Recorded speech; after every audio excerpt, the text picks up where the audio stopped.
Hello guys, welcome to the channel. In this video I'll show you how to find the CU SIP number on Fidelity. So as you can see, I am now in the fixed income fidelity.com page, and this is where we can see our QSIP. I'll just call it QSIP.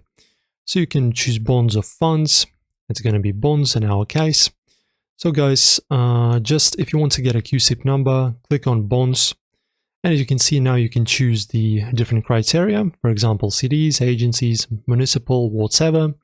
After that, you choose the dates, ask yield to worst. You can adjust this slider as well, show more criteria. This is also available. As you can see, ask price, coupon, quantity, bid quantity, etc. Guys, and before doing this, make sure that you're logged into your account. After that, you just press on the See QSIPs button and you will be able to see a lot of information that you require.